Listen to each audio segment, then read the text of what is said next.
गणेश पंचरत्नम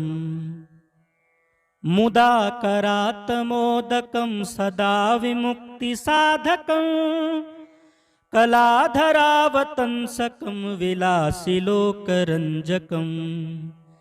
अनायकैकनायकं विनाशिते भदैत्यकं नताशुभासुनाशकं नमामि तं विनायकम् न ते तराति भीकरं नवोदितार्कभास्वरं नमत्सुरादिनिर्जरं नताधिकापदोद्धरं सुरेश्वरं निधीश्वरं गजेश्वरं गणेश्वरं महेश्वरं तमाश्रये परात्परं निरन्तरम् समस्तलोकशङ्करं निरस्तदैत्यकुञ्जरं दरेतरोदरं वरं वरे भवक्त्रमक्षरं कृपाकरं क्षमाकरं मुदाकरं यशस्करं नमस्कारं नमस्कृतां नमस्करोमि भास्वरम् अकिञ्चनार्तिमार्जनं चिरन्तनोक्तिभाजनं पुरारिपूर्वनन्दनं सुरारिगर्वचर्वणं प्रपञ्चनाशभीषणं धनञ्जयादिभूषणं कपोलदानवारणं भजे पुराणवारणं नितान्तकान्तदन्तकान्तिमन्तकान्तकात्मज मचिन्त्यरूपमन्तहीनमन्तराय कृन्तनं हृदन्तरे निरन्तरं वसन्तमेव योगिनां तमेकदन्तमेव तं विचिन्तयामि सन्ततम् महागणेश पञ्चरत्नमादरेण योऽन्वहं प्रगायति प्रभातके हृदि स्मरन् गणेश्वरम् अरोगतामदोषतां सुसाहितीं सुपुत्रतां समाहितायुरष्टभूतिमभ्युपैति सोचिरात् मुदाकरात् मोदकं सदा विमुक्तिसाधकं कलाधरावतंसकं विलासिलोकरंजकम् अनायकैकनायकं विनाशिते भदैत्यकं नताशुभासुनाशकं नमामि तं विनायकम् न ते तराति भीकरं नवोदितार्कभास्वरं नमत्सुरादिनिर्जरं नताधिकापदोद्धरं सुरेश्वरं निधीश्वरं गजेश्वरं गणेश्वरं महेश्वरं तमाश्रये परात्परं निरन्तरं समस्तलोकशङ्करं निरस्तदैत्यकुञ्जरं दरेतरोदरं वरं वरे भवक्त्रमक्षरं कृपाकरं क्षमाकरं मुदाकरं यशस्करं नमस्कारं नमस्कृतां नमस्करोमि भास्वरम् अकिञ्चनार्तिमार्जनं चिरन्तनोक्तिभाजनं पुरारिपूर्वनन्दनं सुरारिगर्वचर्वणं प्रपञ्चनाशभीषणं धनञ्जयादिभूषणं कपोलदानवारणं भजे पुराणवारणं नितान्तकान्तदन्तकान्तिमन्तकान्तकात्मज मचिन्त्यरूपमन्तहीनमन्तराय कृन्तनं हृदन्तरे निरन्तरं वसन्तमेव योगिनां तमेकदन्तमेव तं विचिन्तयामि सन्ततम् महागणेश पञ्चरत्नमादरेण योऽन्वहं प्रगायति प्रभातके हृदि स्मरन् गणेश्वरम्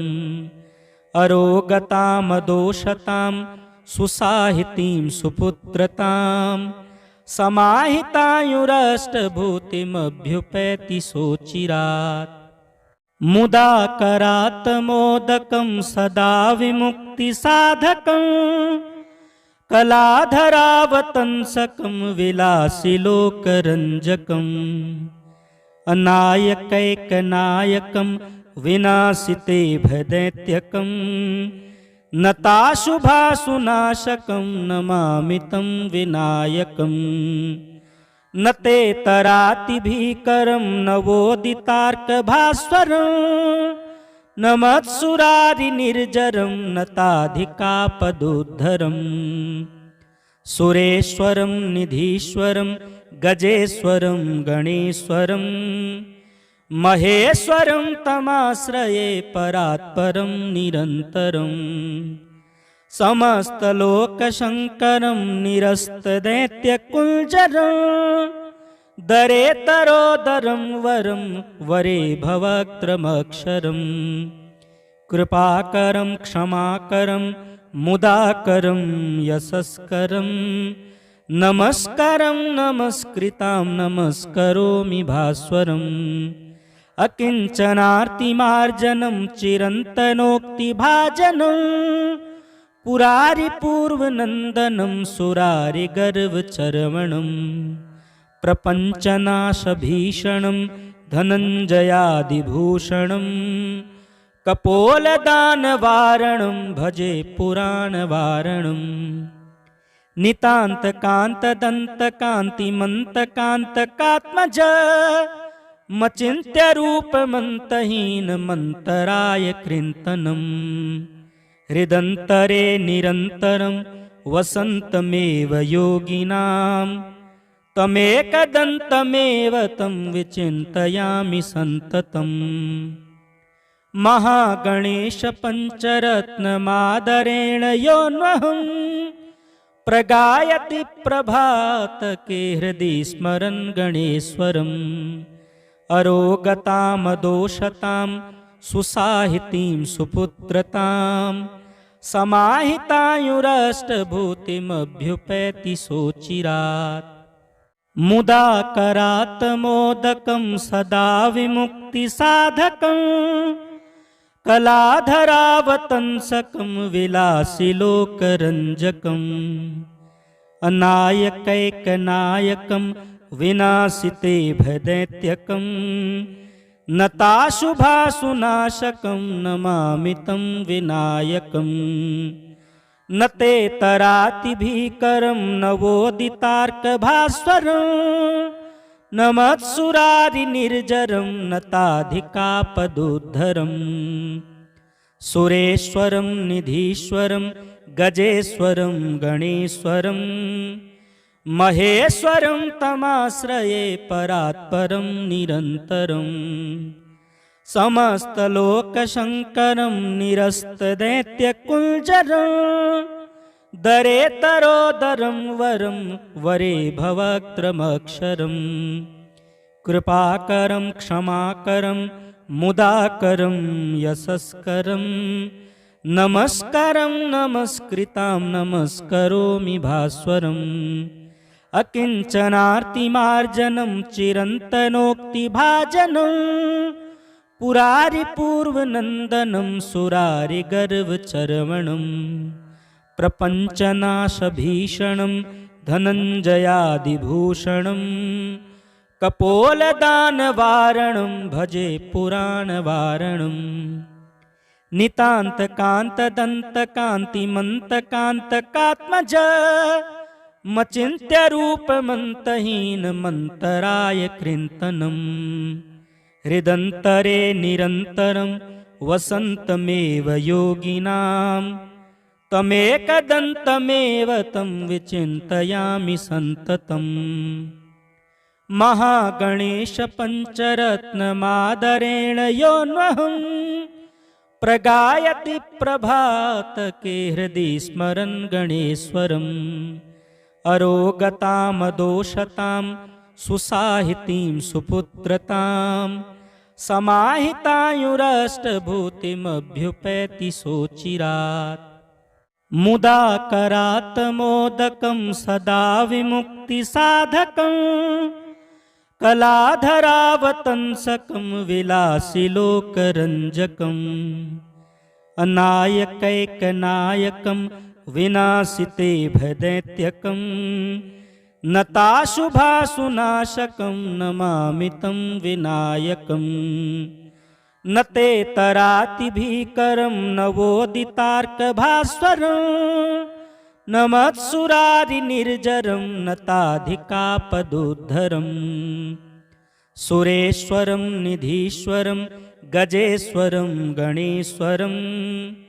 महेश्वरं तमाश्रये परात्परं निरन्तरं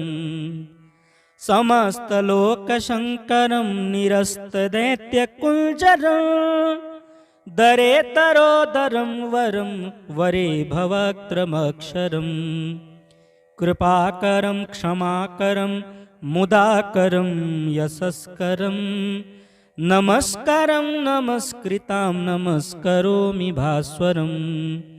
अकिञ्चनार्तिमार्जनं चिरन्तनोक्तिभाजनं पुरारिपूर्वनन्दनं सुरारिगर्वचर्वणं प्रपञ्चनाशभीषणं धनञ्जयादिभूषणं कपोलदानवारणं भजे पुराणवारणम् नितान्तकान्तदन्तकान्तिमन्तकान्तकात्मज मचिन्त्यरूपमन्तहीनमन्तराय कृन्तनं हृदन्तरे निरन्तरं वसन्तमेव योगिनां तमेकदन्तमेव तं विचिन्तयामि सन्ततम् महागणेशपञ्चरत्नमादरेण योऽन्वहं प्रगायति प्रभातके हृदि स्मरन् गणेश्वरम् अरोगतामदोषतां सुसाहितीं सुपुत्रतां समाहितायुरष्टभूतिमभ्युपैति सोचिरात् मुदाकरात् मोदकं सदा विमुक्तिसाधकं कलाधरावतंसकं विलासिलोकरञ्जकम् अनायकैकनायकं विनाशिते भदैत्यकं नताशुभाशुनाशकं नमामि तं विनायकम् न ते तराति भीकरं नवोदितार्कभास्वरं न मत्सुरारिनिर्जरं नताधिकापदुद्धरम् सुरेश्वरं निधीश्वरं गजेश्वरं गणेश्वरं महेश्वरं तमाश्रये परात्परं निरन्तरं समस्तलोकशङ्करं निरस्तदैत्यकुञ्जरं दरेतरोदरं वरं वरे भवक्त्रमक्षरं कृपाकरं क्षमाकरं मुदाकरं यशस्करं नमस्कारं नमस्कृतां नमस्करोमि भास्वरम् अकिञ्चनार्तिमार्जनं चिरन्तनोक्तिभाजनं पुरारिपूर्वनन्दनं सुरारिगर्वचर्वणं प्रपञ्चनाशभीषणं धनञ्जयादिभूषणं कपोलदानवारणं भजे पुराणवारणम् नितान्तकान्तदन्तकान्तिमन्तकान्तकात्मज मचिन्त्यरूपमन्तहीनमन्तराय कृन्तनं हृदन्तरे निरन्तरं वसन्तमेव योगिनां तमेकदन्तमेव तं विचिन्तयामि सन्ततम् महागणेशपञ्चरत्नमादरेण योऽन्वहं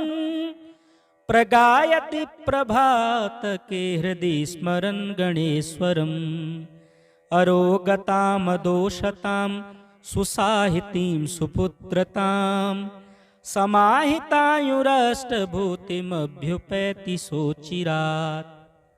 मुदाकरात् मोदकं सदा विमुक्तिसाधकं कलाधरावतंसकं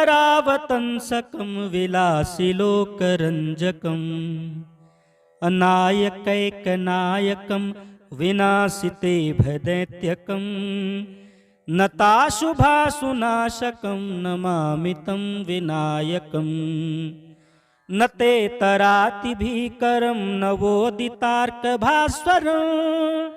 न मत्सुरारिनिर्जरं न ताधिकापदुद्धरम् सुरेश्वरं निधीश्वरं गजेश्वरं गणेश्वरं महेश्वरं तमाश्रये परात्परं निरन्तरम् समस्तलोकशङ्करं निरस्तदैत्यकुञ्जरं दरेतरोदरं वरं वरे भवक्त्रमक्षरम् कृपाकरं क्षमाकरं मुदाकरं यशस्करं नमस्कारं नमस्कृतां नमस्करोमि भास्वरम् अकिञ्चनार्तिमार्जनं चिरन्तनोक्तिभाजनं पुरारिपूर्वनन्दनं सुरारिगर्वचर्वणं प्रपञ्चनाशभीषणं धनञ्जयादिभूषणं कपोलदानवारणं भजे पुराणवारणम् नितान्तकान्तदन्तकान्तिमन्तकान्तकात्मज मचिन्त्यरूपमन्तहीनमन्तराय कृन्तनम् हृदन्तरे निरन्तरं वसन्तमेव योगिनां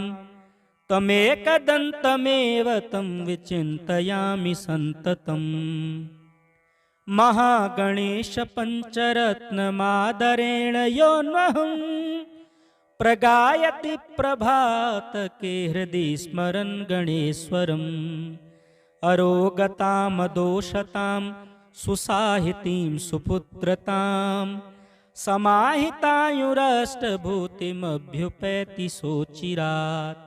मुदाकरात् मोदकं सदा विमुक्तिसाधकं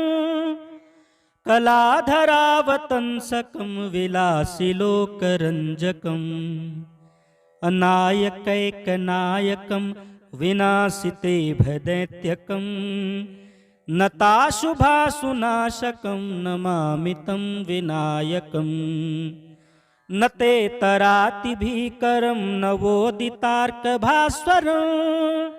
न मत्सुरारिनिर्जरं न ताधिकापदुद्धरम्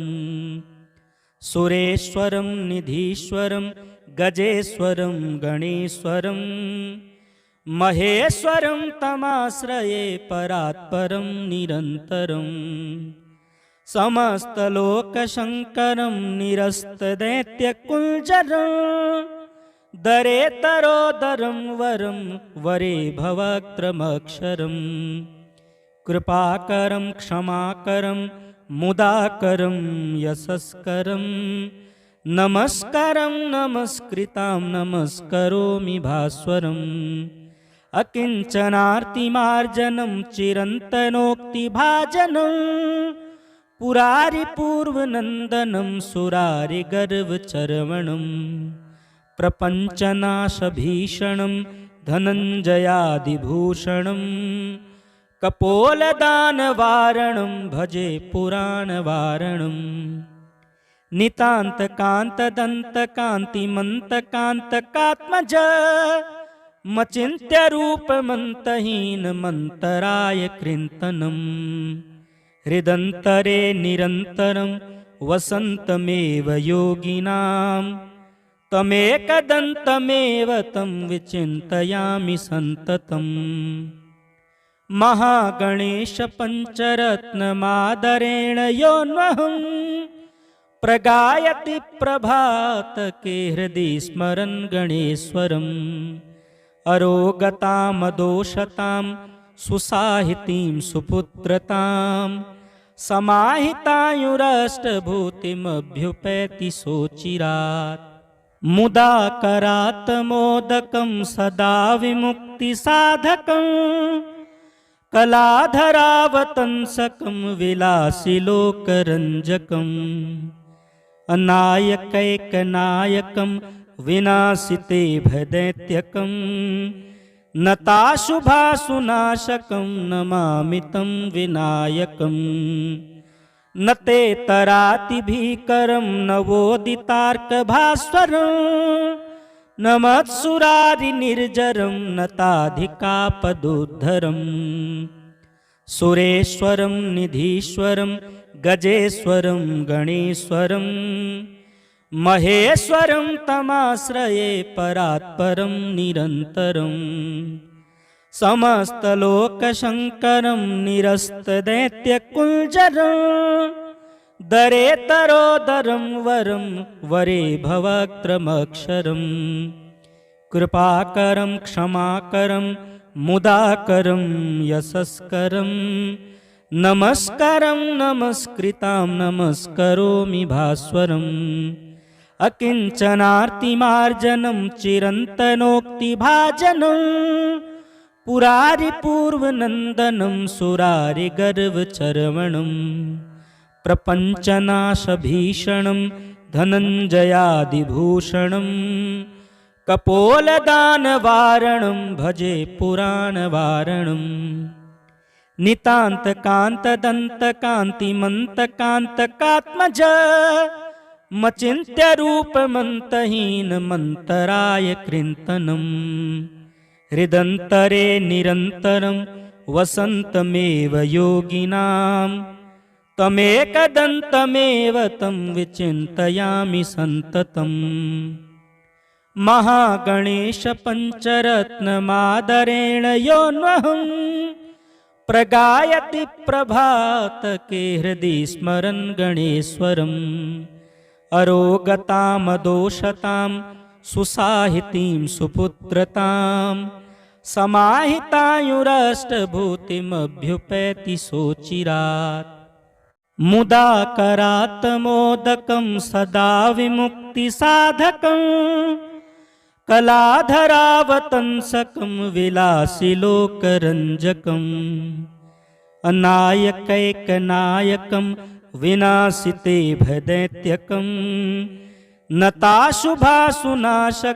नमामि तं विनायकम्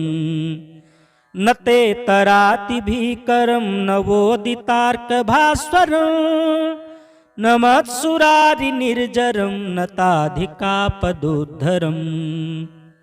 सुरेश्वरं निधीश्वरं गजेश्वरं गणेश्वरं महेश्वरं तमाश्रये परात्परं निरन्तरम् समस्तलोकशङ्करं निरस्तदैत्यकुञ्जरं दरेतरोदरं वरं वरे भवक्त्रमक्षरं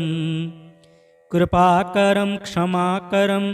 मुदाकरं यशस्करं नमस्कारं नमस्कृतां नमस्करोमि भास्वरम् अकिञ्चनार्तिमार्जनं चिरन्तनोक्तिभाजनं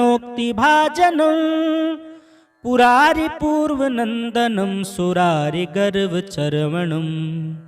प्रपञ्चनाशभीषणं धनञ्जयादिभूषणं कपोलदानवारणं भजे पुराणवारणम् नितान्तकान्तदन्तकान्तिमन्तकान्तकात्मज मचिन्त्यरूपमन्तहीनमन्तराय कृन्तनं हृदन्तरे निरन्तरं वसन्तमेव योगिनां तमेकदन्तमेव तं विचिन्तयामि सन्ततम् महागणेशपञ्चरत्नमादरेण योऽन्वहं प्रगायति प्रभातके हृदि स्मरन् गणेश्वरम् अरोगतामदोषतां सुसाहितीं सुपुत्रतां समाहितायुरष्टभूतिमभ्युपैति सोचिरात् मुदाकरात्मोदकं सदा विमुक्तिसाधकं कलाधरावतंसकं विलासिलोकरञ्जकम् अनायकैकनायकं विनाशिते भदैत्यकं नताशुभासुनाशकं नमामि तं विनायकम् न ते तरातिभीकरं नवोदितार्कभास्वरं नमत्सुरारिनिर्जरं नताधिकापदुद्धरम् सुरेश्वरं निधीश्वरं गजेश्वरं गणेश्वरं महेश्वरं तमाश्रये परात्परं निरन्तरं समस्तलोकशङ्करं निरस्तदैत्यकुञ्जरं दरेतरोदरं वरं वरे भवक्त्रमक्षरं कृपाकरं क्षमाकरं मुदाकरं यशस्करं नमस्कारं नमस्कृतां नमस्करोमि भास्वरम् अकिञ्चनार्तिमार्जनं चिरन्तनोक्तिभाजनं पुरारिपूर्वनन्दनं सुरारिगर्वचर्वणं प्रपञ्चनाशभीषणं धनञ्जयादिभूषणं कपोलदानवारणं भजे पुराणवारणम् नितान्तकान्तदन्तकान्तिमन्तकान्तकात्मज मचिन्त्यरूपमन्तहीनमन्तराय कृन्तनं हृदन्तरे निरन्तरं वसन्तमेव योगिनां तमेकदन्तमेव तं विचिन्तयामि सन्ततम् महागणेशपञ्चरत्नमादरेण योऽन्वहं प्रगायति प्रभातके हृदि स्मरन् गणेश्वरम् अरोगतामदोषतां सुसाहितीं सुपुत्रतां समाहितायुरष्टभूतिमभ्युपैति सोचिरात् मुदाकरात्मोदकं सदा विमुक्तिसाधकं कलाधरावतंसकं विलासिलोकरञ्जकम् अनायकैकनायकं विनाशिते भदैत्यकं नताशुभासुनाशकं नमामि तं विनायकम् न ते तरातिभीकरं नवोदितार्कभास्वरं न मत्सुरारिनिर्जरं नताधिकापदोद्धरम् सुरेश्वरं निधीश्वरं गजेश्वरं गणेश्वरं महेश्वरं तमाश्रये परात्परं निरन्तरं समस्तलोकशङ्करं निरस्तदैत्यकुञ्जरं दरेतरोदरं वरं वरे भवक्त्रमक्षरं कृपाकरं क्षमाकरं मुदाकरं यशस्करं नमस्कारं नमस्कृतां नमस्करोमि भास्वरम् अकिञ्चनार्तिमार्जनं चिरन्तनोक्तिभाजनं पुरारिपूर्वनन्दनं सुरारिगर्वचर्वणं प्रपञ्चनाशभीषणं धनञ्जयादिभूषणं कपोलदानवारणं भजे पुराणवारणम् नितान्तकान्तदन्तकान्तिमन्तकान्तकात्मज मचिन्त्यरूपमन्तहीनमन्तराय कृन्तनं हृदन्तरे निरन्तरं वसन्तमेव योगिनां तमेकदन्तमेव तं विचिन्तयामि सन्ततम् महागणेशपञ्चरत्नमादरेण योऽन्वहं प्रगायति प्रभातके हृदि स्मरन् गणेश्वरम् अरोगतामदोषतां सुसाहितीं सुपुत्रतां समाहितायुरष्टभूतिमभ्युपैति सोचिरात् मुदाकरात्मोदकं सदा विमुक्तिसाधकं कलाधरावतंसकं विलासिलोकरञ्जकम् अनायकैकनायकं विनाशिते भदैत्यकं नताशुभासुनाशकं नमामि तं विनायकम् न ते तरातिभीकरं नवोदितार्कभास्वरं न मत्सुरारिनिर्जरं नताधिकापदोद्धरम् सुरेश्वरं निधीश्वरं गजेश्वरं गणेश्वरं महेश्वरं तमाश्रये परात्परं निरन्तरं समस्तलोकशङ्करं निरस्तदैत्यकुञ्जरं दरेतरोदरं वरं वरे भवक्त्रमक्षरम् कृपाकरं क्षमाकरं मुदाकरं यशस्करं नमस्कारं नमस्कृतां नमस्करोमि भास्वरम् अकिञ्चनार्तिमार्जनं चिरन्तनोक्तिभाजनं पुरारिपूर्वनन्दनं सुरारिगर्वचर्वणं प्रपञ्चनाशभीषणं धनञ्जयादिभूषणं कपोलदानवारणं भजे पुराणवारणम् नितान्तकान्तदन्तकान्तिमन्तकान्तकात्मज मचिन्त्यरूपमन्तहीनमन्तराय कृन्तनं हृदन्तरे निरन्तरं वसन्तमेव योगिनां तमेकदन्तमेव तं विचिन्तयामि सन्ततम् महागणेशपञ्चरत्नमादरेण योऽन्वहं प्रगायति प्रभातके हृदि स्मरन् गणेश्वरम् अरोगतामदोषतां सुसाहितीं सुपुत्रतां समाहितायुरष्टभूतिमभ्युपैति सोचिरात् मुदाकरात्मोदकं सदा विमुक्तिसाधकं कलाधरावतंसकं विलासिलोकरञ्जकम् अनायकैकनायकं विनाशिते भदैत्यकं नताशुभासुनाशकं नमामि तं विनायकम् न ते तरातिभीकरं नवोदितार्कभास्वरं न मत्सुरारिनिर्जरं नताधिकापदुद्धरं सुरेश्वरं निधीश्वरं गजेश्वरं गणेश्वरं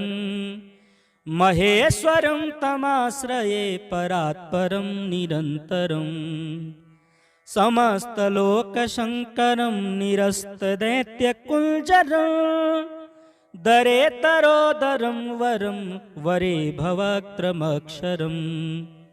कृपाकरं क्षमाकरं मुदाकरं यशस्करं नमस्कारं नमस्कृतां नमस्करोमि भास्वरम् अकिञ्चनार्तिमार्जनं चिरन्तनोक्तिभाजनं पुरारिपूर्वनन्दनं सुरारिगर्वचर्वणं प्रपञ्चनाशभीषणं धनञ्जयादिभूषणं कपोलदानवारणं भजे पुराणवारणम् नितान्तकान्तदन्तकान्तिमन्तकान्तकात्मज मचिन्त्यरूपमन्तहीनमन्तराय कृन्तनं हृदन्तरे निरन्तरं वसन्तमेव योगिनां तमेकदन्तमेव तं विचिन्तयामि सन्ततम्